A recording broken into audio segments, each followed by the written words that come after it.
The river was not just water. It was memory. It snaked through the rainforest like a living thing, wide and slow in some places, narrow and churning in others. The banks shifted with the seasons, carved by time and the steady touch of the current. Trees leaned toward its voice, roots thick with mud and secrets. Birds fluttered overhead, their calls echoing through the canopy. And beneath the water's glassy surface, stories drifted like leaves. Beneath one broad bend of the river, where the water darkened with shadow, a young capybara named Timo stirred in the underbrush. "Mama," he whispered, eyes wide and alert. A large, gentle shape beside him murmured softly, "Shoo, little one. Listen." Timo perked his ears. The river was murmuring again. He had always heard it, low and endless, like someone humming far away. But tonight, the song had changed. It was faster. Urgent. "Something is coming," his mother said, rising slowly on her stubby legs. Timo looked up at the trees. The wind was still. The sky was painted a dusky orange, and frogs had begun their nighttime chorus. A heron passed overhead like a pale ghost, silent as falling mist. "What is it?" he asked. His mother didn't answer. She sniffed the air, twitched her whiskers. "Into the water," she said. Timo hesitated. "But it's dark." "Now." He obeyed. They slipped into the river, silent as stones. The cool water wrapped around them. Timo's heart raced, but the river held him gently. From the reeds, a rustle. Then a thud. Then silence. A jaguar. Its golden eyes gleamed as it emerged onto the bank where they'd just been. It sniffed once, then gave a low growl, disappointed. It paced for a while, then faded into the trees. From the water, Timo let out a breath he didn't realize he'd been holding. "That was too close," he murmured. His mother nuzzled him. "This is the season of shadows. You must learn to listen, to the wind, the frogs, and most of all, the river." Timo glanced down at the surface, where moonlight danced. And deep below, unseen by him, something else moved, something old, with scales like stone, watching, waiting. The river was alive. Timo floated beside his mother as the current nudged them downstream, gentle and slow. Moonlight flickered on the surface in silver shards. Around them, the river whispered, rushing against roots, slipping over stones, brushing reeds like fingertips. "Why does the river speak?" Timo asked softly, nose barely above the water. His mother smiled. "Because it remembers everything. Every leaf that falls. Every footstep on its bank. Every creature who drinks or drowns or dreams beside it." "But how can water remember?" "Not in words, like us," she said. "In feeling. In rhythm. Listen closely." Timo closed his eyes. The river pulsed in his ears, 1,000 beats layered into one. He heard frogs chirp like wooden instruments. He heard the deep bellow of a distant caiman. He heard, clicking. Click. Click click. Then a low groan. His eyes flew open. "What's that?" he whispered. His mother's ears twitched. Something old. Beneath them, murky shadows swirled. Then, a tail. Enormous. Green-black. It curled and vanished into a deeper channel. Timo swallowed. What was that? His mother turned them toward the far bank. A giant arapaima. The old ones say it was born before the forest grew thick. A fish? A fish that doesn't forget. You'll see him again, if he lets you. They reached a tangle of roots where the water ran quietly. Fireflies hovered above the surface, their glow soft and pulsing. Nearby, frogs leapt between lily pads. Timo clambered onto a mossy rock. He shook himself dry. Will we always have to run from jaguars? He asked. Only until you learn when to move, and when to freeze. The river teaches that too. He looked down at his reflection. The moon shimmered in the ripples, breaking his image into 100 shifting pieces. Suddenly, a small voice chirped near his foot. Careful where you splash, Bigfoot. Some of us sleep on this rock. Timo looked down. A tiny tree frog blinked at him with wide golden eyes. Sorry. Timo said. I didn't see you. That's the point, the frog replied with a smirk. No one does. The forest buzzed with night song. Somewhere upstream, thunder cracked faintly. The river responded with a change in rhythm, subtle, but certain. Something was coming. Not just rain. Not just a storm. Something older than both. By morning, the river had changed its voice. What was once a gentle hum became a low, persistent rumble, like a deep drum rolling under the forest floor. Timo woke to the sound and sat upright on the mossy rock, blinking at the mist that clung to the water. His mother was already in the shallows, her eyes scanning the sky. The river's rising, she said quietly. Timo padded over, ears twitching. But the rain hasn't come yet. Not here. But somewhere upriver, it has. The water feels it before we do. He dipped a toe in. It was colder than before, moving faster too. The fish were restless. Silver flashes darted under the surface. Even the birds in the canopy above seemed unsettled. The little frog from the night before clung to a reed nearby. You should head to higher ground, it chirped. Trust me. I once watched a snake get swept off a log like a leaf. Not a pretty sight. Timo blinked. You saw a snake get washed away? Oh, yes. Screamed like a baby monkey too, the frog said. You'd think scales would make you slippery enough to escape, but nope. His mother turned. We'll go upstream to the bend. The trees grow higher there. Less chance of flood.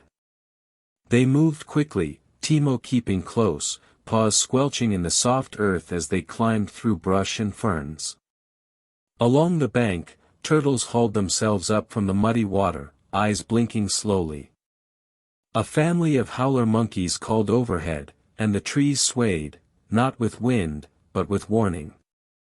At the river's curve, the sky finally cracked open. The rain came heavy, almost angry, sheets of silver pounding the forest. Within minutes, everything was soaked. The river swelled before their eyes, swallowing low roots and creeping up the banks. They found shelter beneath a thick branch canopy, leaves like umbrellas. Timo shivered. Will the water come all the way up here? His mother didn't answer right away. She was watching something. At the far side of the river, through sheets of rain, movement. A shape long and low, gliding just above the floodwaters. Not a jaguar. Not a caiman. Something, older. The giant arapaima surfaced only for a moment, scales glistening like dark mirrors, then vanished again. But something was following it. Fast. Timo saw the ripple.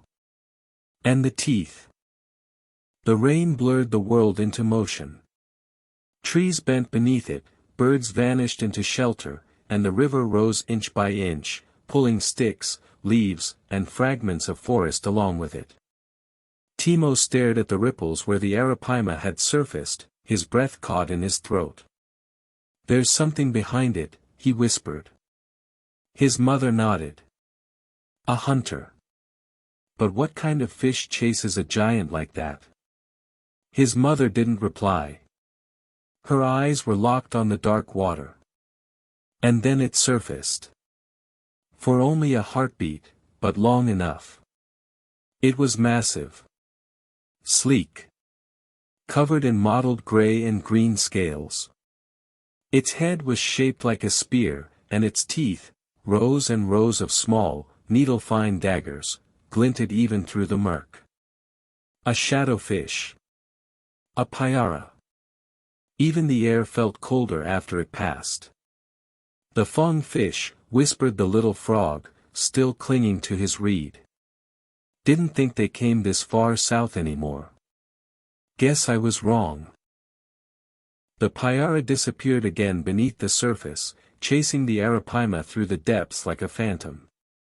"But the Arapaima's bigger," Timo said. "Why would it run?" His mother turned to him. "Because even the old ones fear what they don't understand."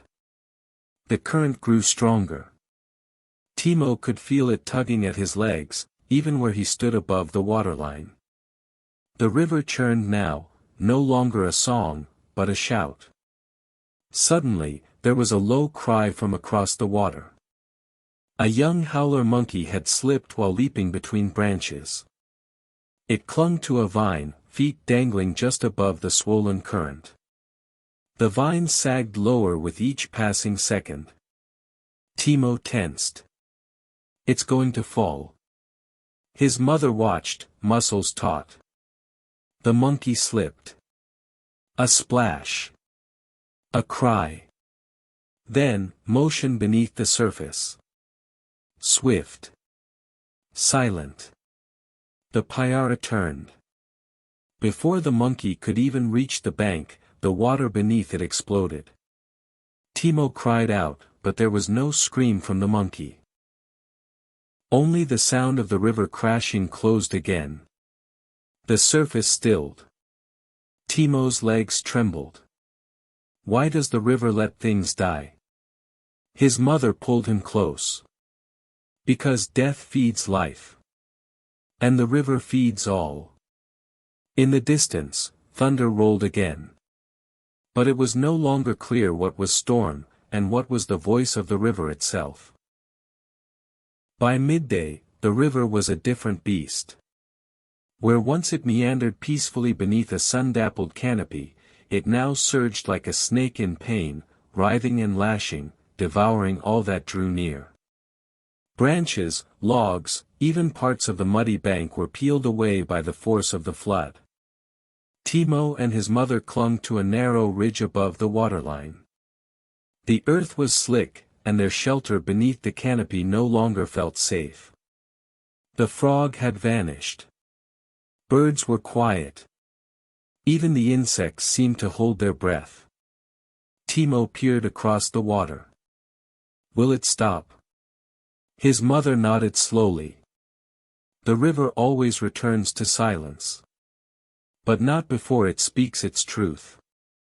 Timo tilted his head. What does that mean? Before she could answer, the bushes nearby rustled. They both turned, alert. Out stumbled a creature they had never seen before, not sleek like a jaguar, not heavy like a tapir, not cautious like a deer. It was smaller than Timo's mother but taller than Timo, with long, narrow legs and fur the color of sun-baked clay. Its snout was short, and its ears stuck up straight like flags. It looked utterly exhausted.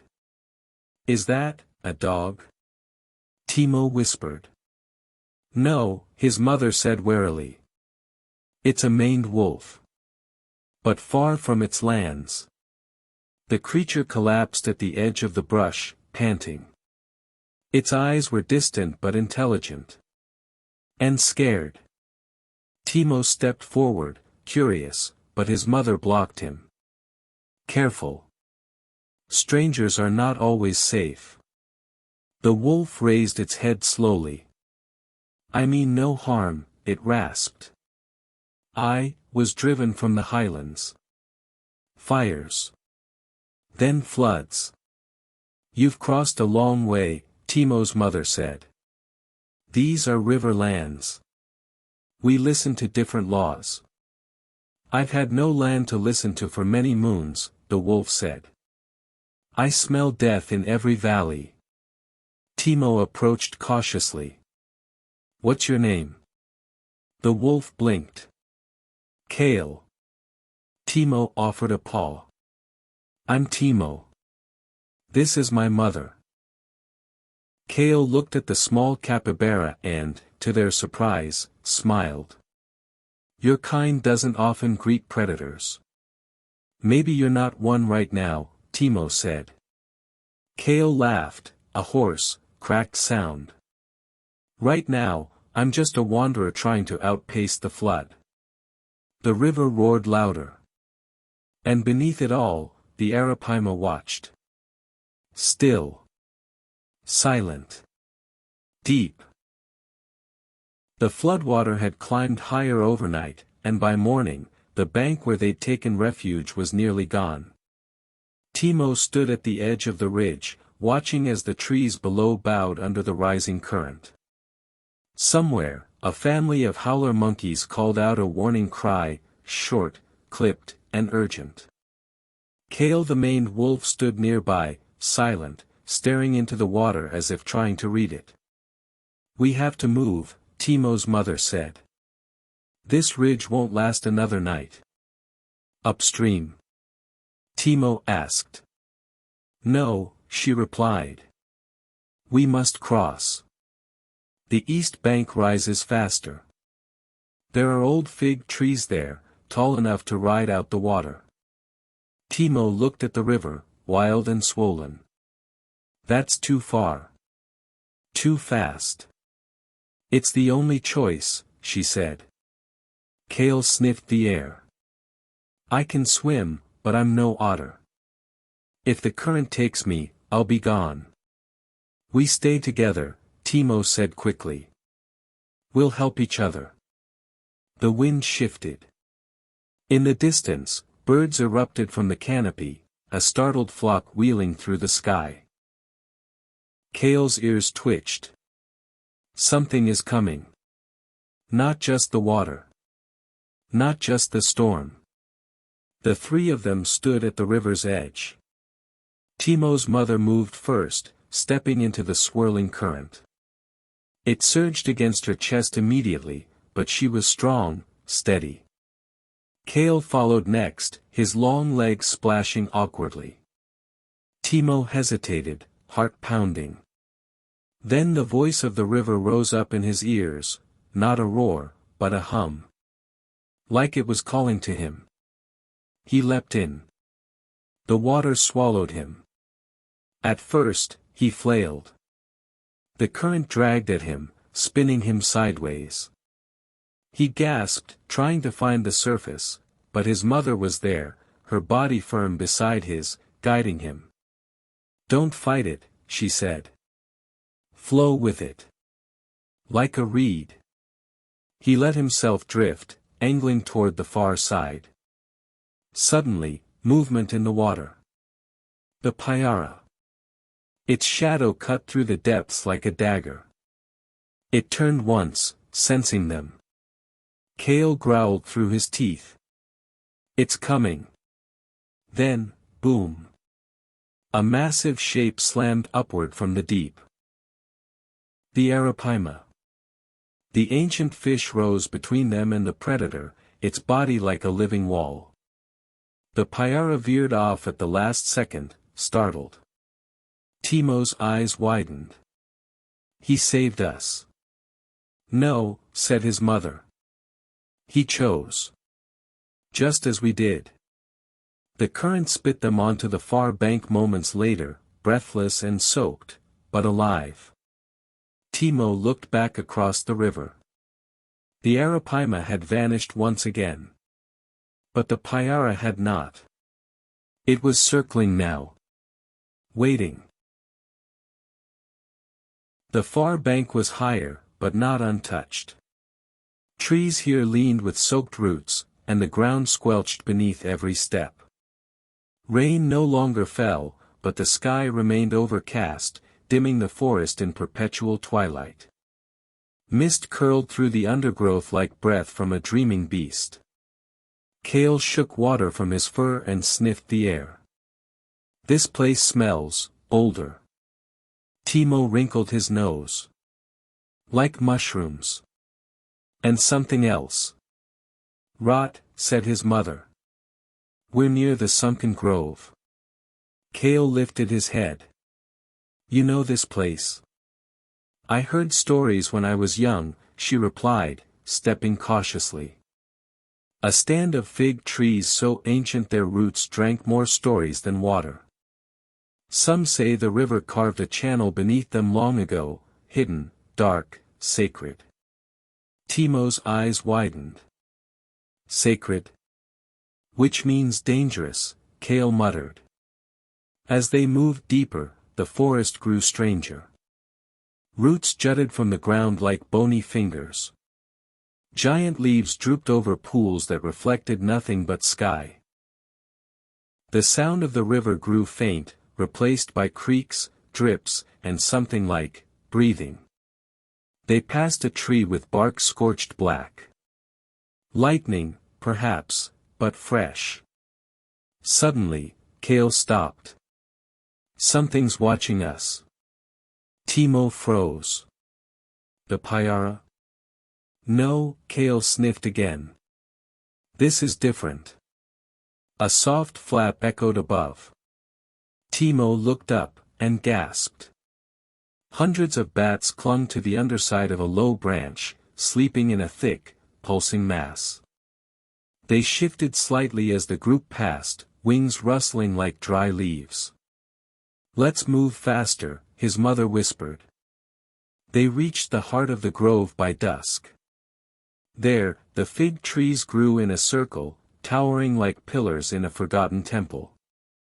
In the center, partially submerged, sat a stone, smooth, flat, and carved with strange grooves. The water lapped against its edge. Timo stepped forward. What is this place? His mother's voice dropped. A memory. One the river buried. And one it may not want disturbed. Kale sniffed the stone. There's something underneath. Timo leaned closer. Then, crack. The stone shifted. A voice echoed from below, deep and ancient. Who walks the path of flood and fawn? Timo stumbled back. The ground trembled.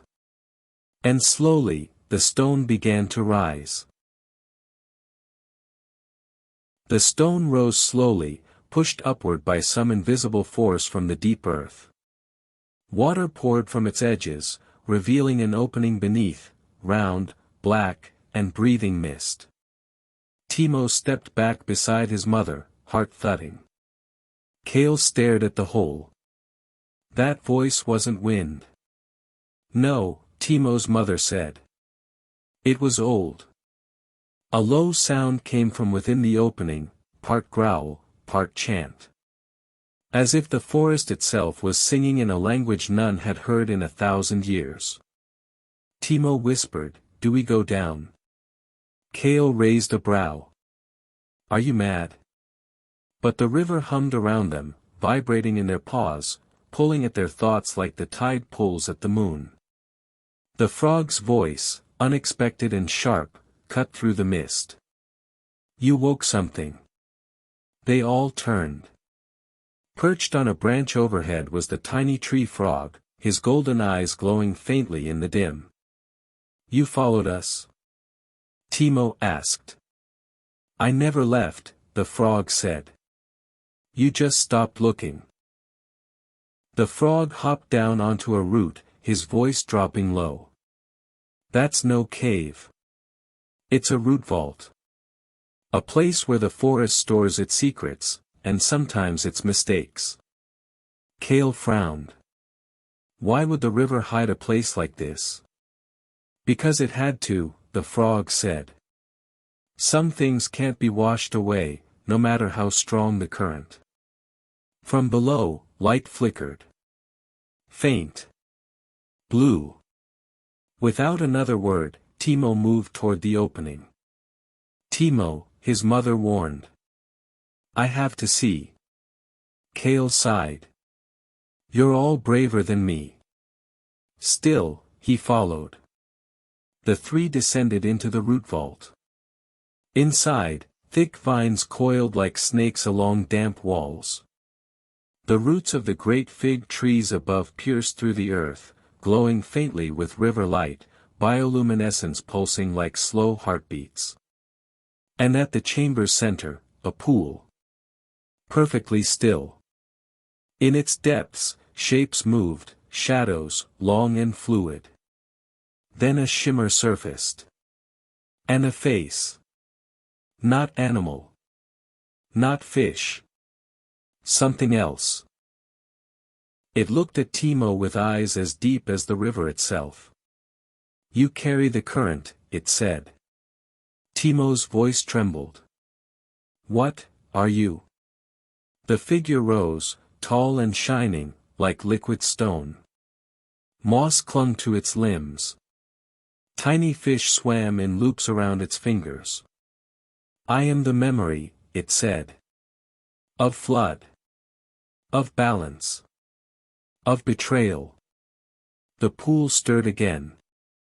And another shape began to rise.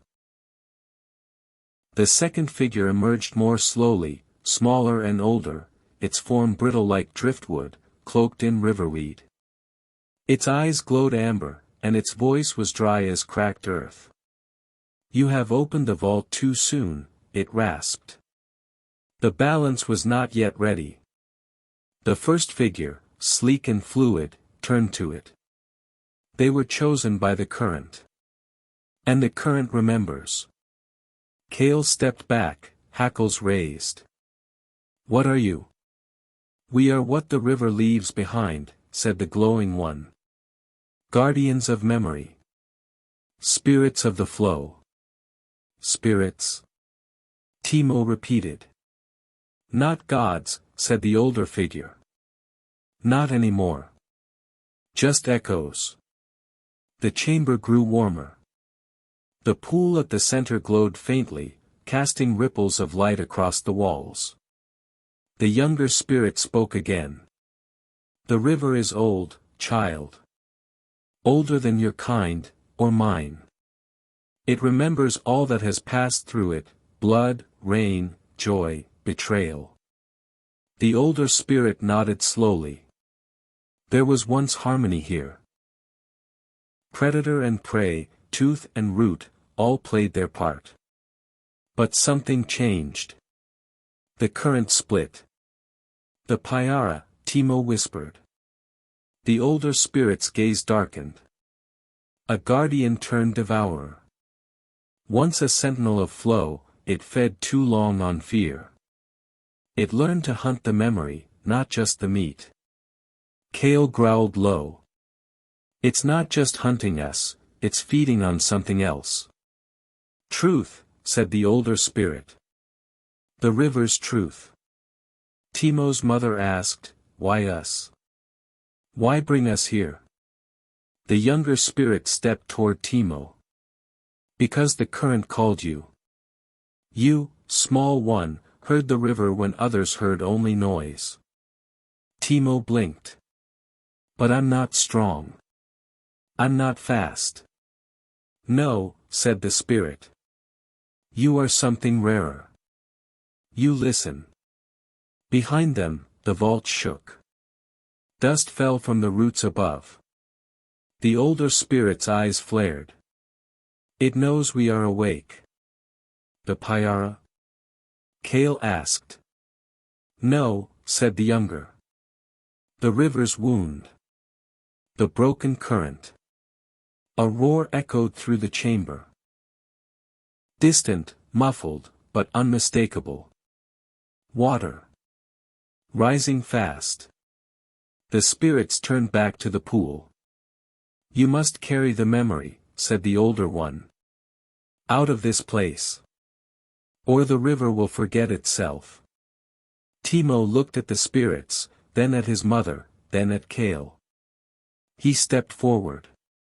Tell me what to do. The two spirits circled Timo like drifting mist. The chamber's walls pulsed with light and trembling sound, the heartbeat of the river, rising with urgency. You carry no fangs, said the older spirit, no claws. No venom. But you carry the current's gift, connection. The younger extended a hand like fin of light. We will pass to you what remains of the river's memory. Guard it. Grow it. Use it. But how? Timo asked. I'm just a... The spirit pressed its glowing fingers to his forehead. In a flash, Timo saw everything. The river being born from the rains of 1,000 years ago, carving its path through ancient stone. Herds of animals drinking together under a sky of flame. Crocodiles lounging beside deer without hunger. Birds singing the names of the stars. And then. Fire. Smoke. Greed. Teeth that bit without need. The Pyara. Timo gasped and stumbled back, overwhelmed. Kale rushed to him, steadying him. What did it show you? Everything, Timo whispered. The whole life of the river. And its pain. His mother lowered her head beside his. Can you carry that?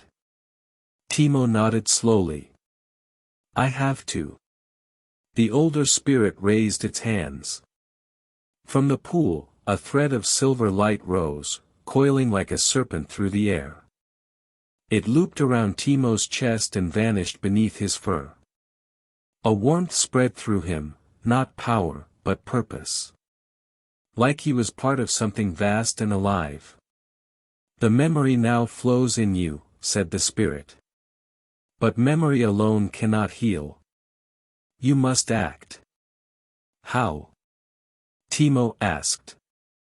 Lead, said the spirit. Others will follow. The river will respond to its own truth. The vault trembled violently.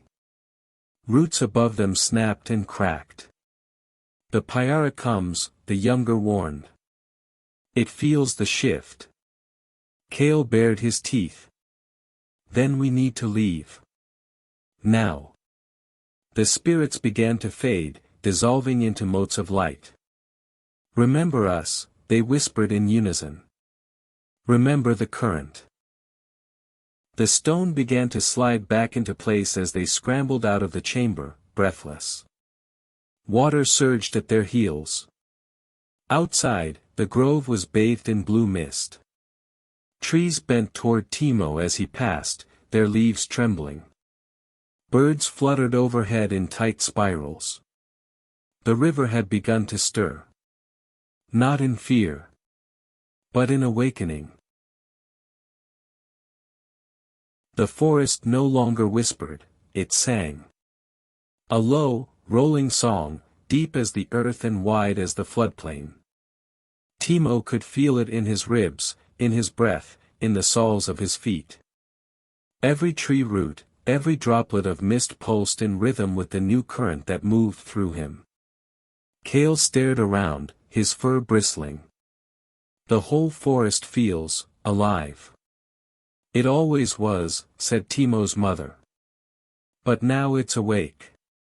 From the shadows, creatures emerged, quietly at first. A tapir stepped from behind a fallen tree, eyes wide. A line of armadillos followed, snuffling the air. Birds circled above, silent. They're gathering, Timo said. For you, Kale muttered. You've become something more.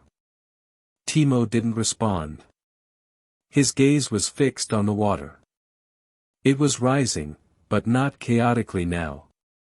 It moved with purpose, flowing toward the grove from every direction. Carrying driftwood, vines, leaves, and memories. Ghost-like fish darted beneath the surface, flashing with phosphorescent blue. Then a new sound split the air. A scream. Wet and ancient. The Pyara. It broke the surface downstream, rising with a slash of silver fangs. Its eyes were wide with rage. It had felt the shift. And it hated it. The animals near the grove retreated into a circle, forming ranks like a living wall. Birds screeched. Frogs croaked. Even insects fell silent. "It's coming for the vault," Kale growled. "To destroy the memory." Timo stepped forward. "Then we make our stand." Kale's eyes narrowed. "You'd face that?" "We don't have to fight it with teeth," Timo said. "The river flows with us now." He knelt beside the water and whispered, not in words, but in feeling. In memory. The water surged in response. Roots from the fig trees writhed into the shallows, forming a braided barrier. The Pyara struck. It slammed into the root wall, jaws wide, fury burning. The barrier held, barely. The beast reared back and circled, looking for a weakness. The animals roared as one, a cacophony of claws, horns, and wings. Timo looked to Kale. "Time to be brave." Kale nodded grimly. "Let's show this river what we're made of." The second strike came harder. The wall began to crack. Then the river answered. The Arapaima surfaced like a shadow beneath the enemy. And it brought others. Dozens of silver-scaled fish surged upward, blocking the Pyara's path. The river had chosen. A wall of silver and fury surged upward as the Arapaima launched itself, slamming into the Pyara with a bone-rattling impact. Water exploded into the air, drenching the grove. Timo stumbled back as the creatures collided again, twisting through the current like living lightning. The Pyara screeched, a sharp, metallic sound of rage and fear. It snapped at the larger fish, fangs flashing, but more Arapaima joined the fray. 1. 2. Then 4. They encircled the invader, driving it from the grove's heart. "They're protecting the memory," Timo breathed. His mother nodded, eyes never leaving the water. "The river remembers what was lost.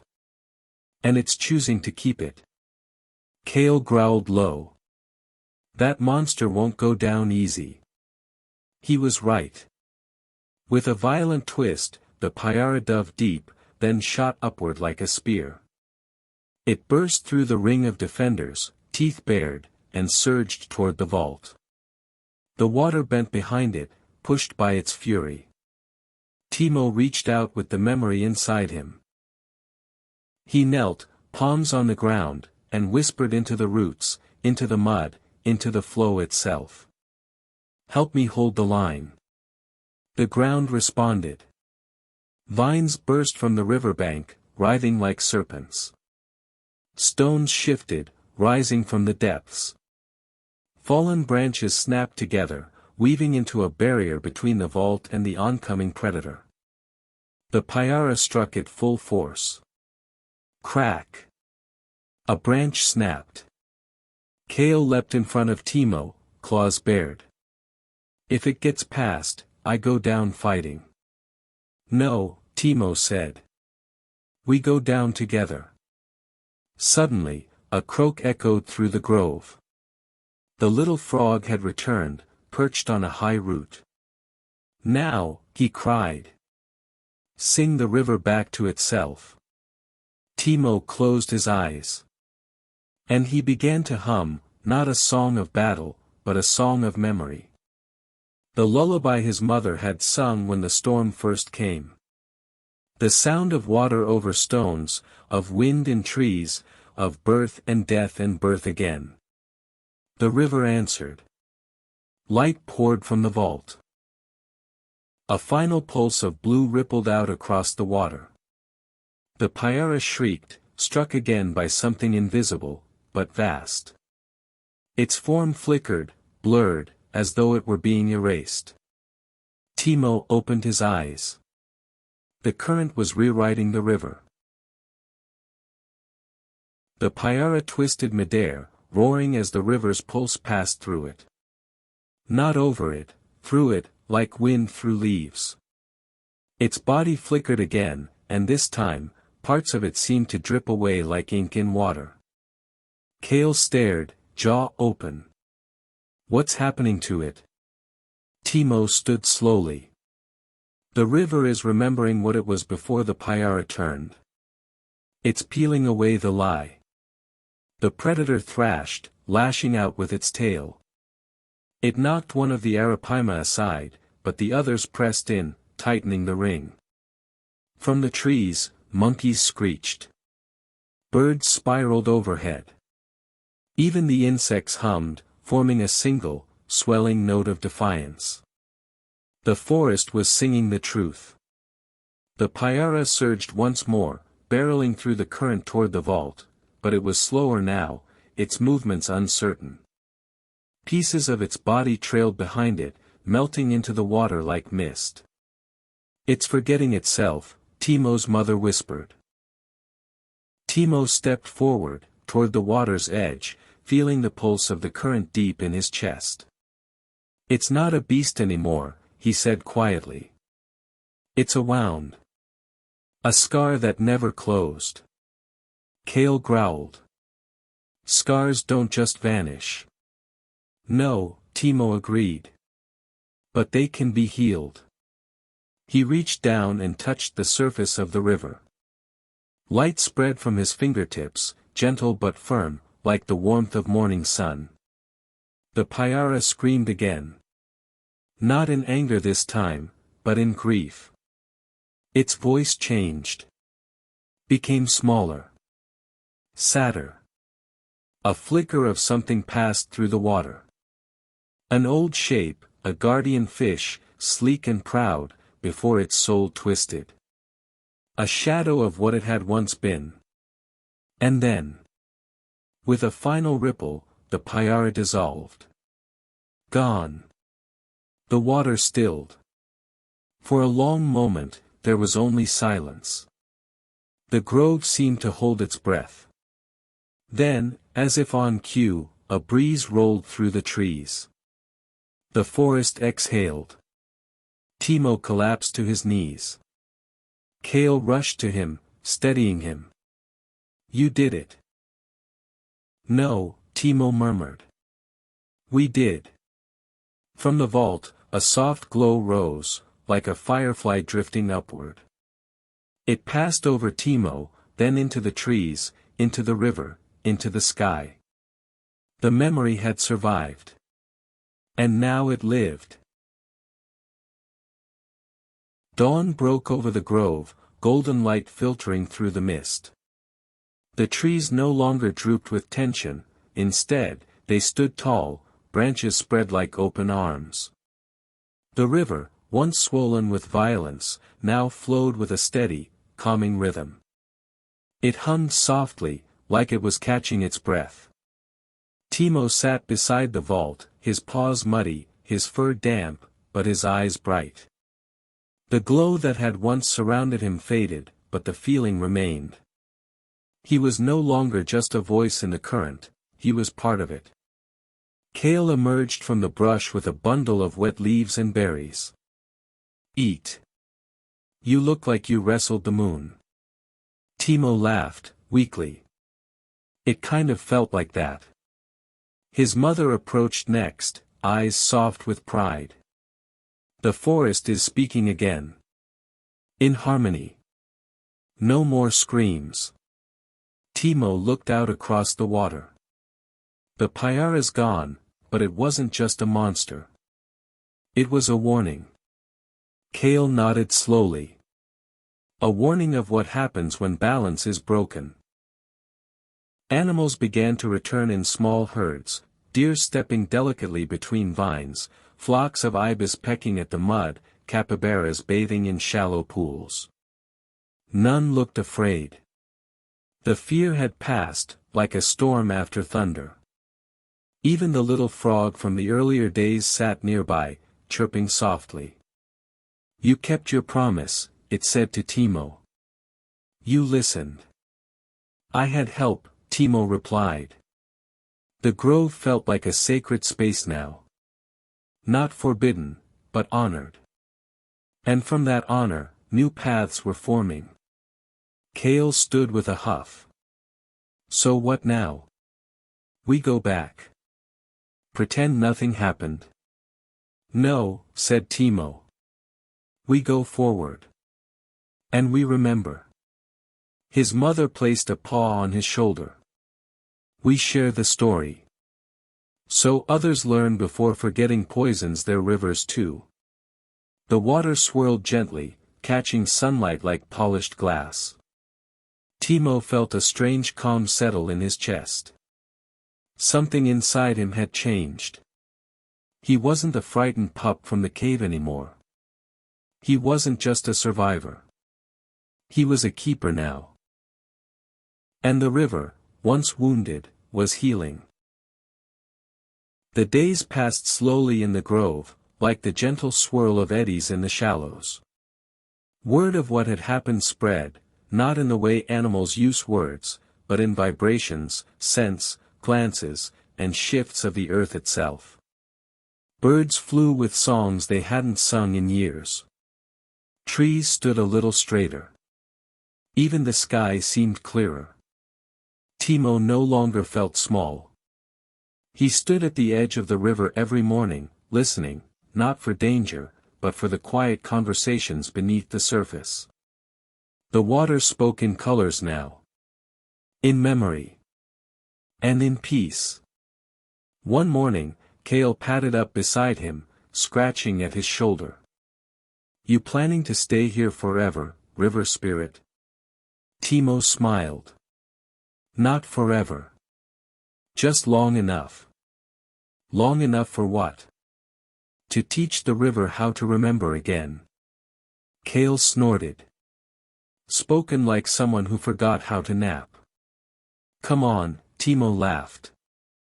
"Even rivers need rest." His mother soon joined them, leading a few other animals down the slope. Young deer, a curious jaguar cub, and even an old turtle. They gathered near the vault, which no longer glowed, but still pulsed faintly with warmth. Timo turned to them. "This place isn't hidden anymore. It's shared. That's how we keep the river honest. With eyes that see, and voices that speak." The turtle blinked slowly. "And who will watch when you're gone?" Timo looked out at the flowing current. "The river will. And those who choose to listen." Behind him, the grove blossomed, literally. Flowers bloomed along tree roots that had been bare for decades. The vault, once sealed by stone, now stood open like a book. Not for anyone to take from, but to learn. That night, the stars returned in full, no mist, no smoke. Just endless sky and flowing light. Timo lay beside his mother under the fig trees. "You've changed," she said softly. "I had to. And if something dark rises again?" He smiled. "Then the river will rise too." In the dream that followed, Timo didn't run through forest or dive through water. He floated, not in fear, but in flow. Surrounded by fish, frogs, roots, wind, and songs of things long remembered. And through it all, one truth remained.